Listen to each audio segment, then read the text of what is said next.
Brought to you by Sonata.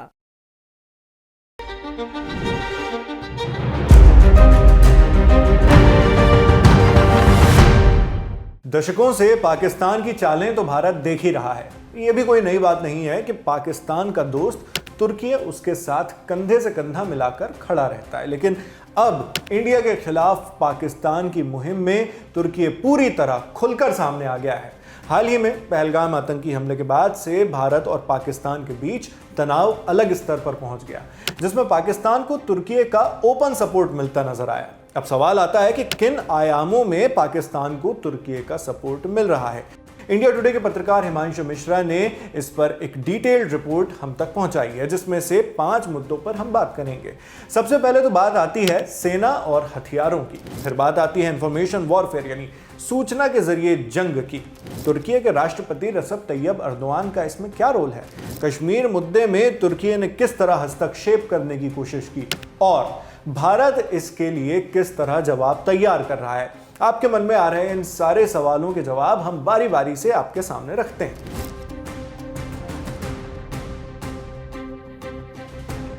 Pakistan और तुर्की के रिश्ते अब सिर्फ डिफेंस डील या सैन्य अभ्यास तक सीमित नहीं रह गए हैं। तुर्की ने बीते कुछ सालों में पाकिस्तान को मॉडर्न वॉरशिप यानी युद्ध की आधुनिक जहाज, ड्रोन और सैन्य तकनीक दी है। इन ड्रोन्स के बारे में हालिया कॉन्फ्लिक्ट में आप जान ही गए हैं। पहलगाम हमले के बाद सामने आया कि पाकिस्तान ने भारत के खिलाफ जिन ड्रोन्स का इस्तेमाल किया वो तुर्की में बनाए गए थे। इंडिया टुडे की पत्रकार शिवानी शर्मा की एक रिपोर्ट के मुताबिक तुर्की ने पाकिस्तान को 350 से ज्यादा ड्रोन्स सप्लाई किए, जिनमें बायरक्तार TB2 यानी YEHA शामिल थे। इन ड्रोन्स का इस्तेमाल ऑपरेशन सिंदूर की पहली एयर स्ट्राइक के बाद भारत पर हवाई हमलों में किया गया, जो किस तरह नाकाम रहे आप जानते ही हैं। इन ड्रोन्स को टारगेट मार्किंग यानी निशाने पर लेने, सर्वेलेंस यानी निगरानी और कामिकाजी अटैक के लिए तैनात किया गया, जिससे भारतीय सीमा पर सैन्य ठिकानों और काफिलों को निशाना बनाया गया, मगर हमले असफल रहे। साथ ही ऑपरेशन सिंदूर के दौरान 2 तुर्क सैन्य ऑपरेटिव्स की मौत ने यह बात भी साफ कर दी कि तुर्की ने सिर्फ हथियार ही नहीं बल्कि अपने सैनिकों को भी पाकिस्तान की मदद के लिए भेजा था। मगर ये चीजें महज हवा और जमीन पर नहीं हुई। तुर्की का पाकिस्तान को यह सहयोग पानी में भी मिल रहा है, नेवी में। अब तक पाकिस्तान की नेवी कितनी वीक है ये जग जाहिर रहा, मगर तुर्की की मदद से पाकिस्तान अपनी नौसेना को भी मजबूत करने की कोशिश में लगा है। मनी कंट्रोल की रिपोर्ट के मुताबिक तुर्की की कंपनी STM ने पाकिस्तान की अगोस्टा 90B पनडुब्बियों यानी सबमरीन्स को अपग्रेड करने के लिए $350 मिलियन की डील की। 28 मई 2025 के हिसाब से 2,500 करोड़ रुपए से ज्यादा की डील। पाकिस्तान के centre for strategic and contemporary research यानी CSCR की रिपोर्ट के मुताबिक 5 जुलाई 2018 में भी तुर्की और पाकिस्तान के बीच एक बड़ी डील साइन हुई थी, जिसमें पाकिस्तान नेवी के लिए मिलजैम क्लास कॉरवेट प्रोजेक्ट पर $1.5 बिलियन खर्च किए गए, जिससे हिंद महासागर यानी इंडियन ओशियन में भारत की नौसैन्य ताकत को चुनौती देने का इरादा है। कॉरवेट एक तरह का छोटा युद्धपोत यानी छोटी वॉरशिप होती है, मगर इंडिया की नेवी दुनिया की सबसे मजबूत नौसेनाओं में गिनी जाती है। इसकी सूचना पाकिस्तान को भी बखूबी है। वैसे सूचना की बात आ ही गई है तो सूचनाओं को हथियार बनाकर एक युद्ध लड़ा जाता है। नाम है इंफॉर्मेशन वॉरफेयर। अगले पॉइंट में चर्चा होगी इसी पर। तुर्की की सरकारी मीडिया TRT वर्ल्ड और अनादोलू एजेंसी बार बार कश्मीर पर पाकिस्तान के नैरेटिव को बढ़ावा देती हैं। हिमांशु मिश्रा की रिपोर्ट के मुताबिक TRT वर्ल्ड के स्टाफ में 50 से ज्यादा पाकिस्तानी पत्रकार और प्रोड्यूसर काम कर रहे हैं।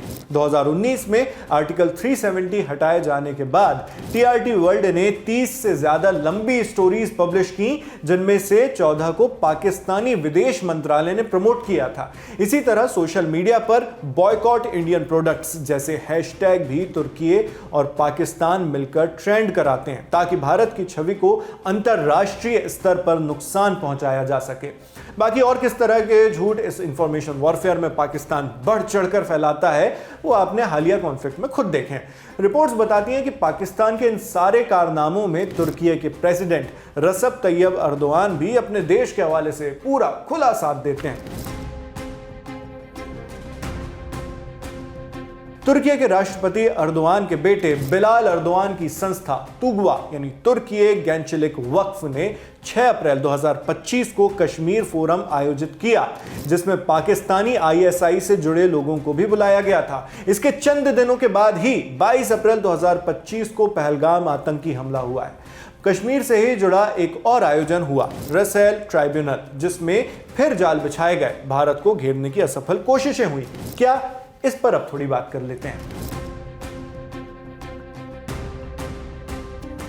दिसंबर 2021 की बात है। बोस्निया देश के सारायेवो में कश्मीर मुद्दे को लेकर रसेल ट्राइब्यूनल आयोजित हुआ, जिसमें तुर्की और मुस्लिम ब्रदरहुड से जुड़े कई संगठन शामिल थे। ऑर्गेनाइजर्स में कश्मीर सिविटाज जो कतर का है, वर्ल्ड कश्मीर अवेयरनेस फोरम जो यूएस का है, इंटरनेशनल यूनिवर्सिटी ऑफ सारायेवो जिसको तुर्की का सपोर्ट मिला हुआ है, centre for advanced studies in Sarajevo जो मुस्लिम ब्रदरहुड से लिंक्ड है, और अल जजीरा बाल्कन्स जो कतर में है, शामिल रहे ये सारे संगठन। इन सभी आयोजनों का सिर्फ एक मकसद, कश्मीर मुद्दे को मानवाधिकार उल्लंघन के तौर पर पेश करके भारत को अंतर्राष्ट्रीय मंच पर बदनाम करना। मगर इतनी आसानी से ये सारी साजिशें कामयाब कभी नहीं होने दी जाएंगी। चैलेंज जरूर है, लेकिन इंडिया भी एक्शन लेने में कोई गुरेज नहीं करता।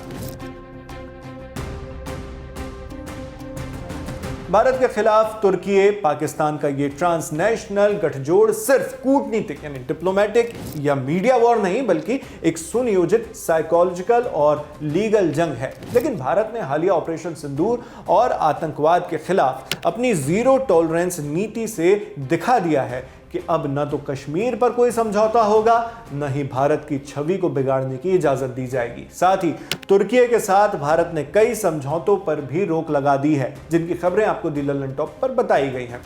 इंडिया की ओर से यह मैसेज साफ है कि आतंकवाद और आतंकवाद में पाकिस्तान का साथ जो भी देश देगा उसे भारत की खरी खरी भुगतनी होगी। इसका और कोई विकल्प नहीं है। इन मुद्दों पर जो भी आगे होता रहेगा वो हम आप तक इसी तरह पहुंचाते रहेंगे। आप इस पूरी जानकारी और खबर पर क्या सोचते हैं हमें कमेंट बॉक्स में लिखकर जरूर बताएं। मैं हूं नावेद, कैमरे पर मेरे साथ आलोक हैं, और जिन साथी ने इस वीडियो को एडिट किया उनका नाम भी आप डिस्क्रिप्शन बॉक्स में देख सकते हैं। देश और दुनिया की खबरों के लिए आप बने रहिए दी लल्लन टॉप के साथ। शुक्रिया।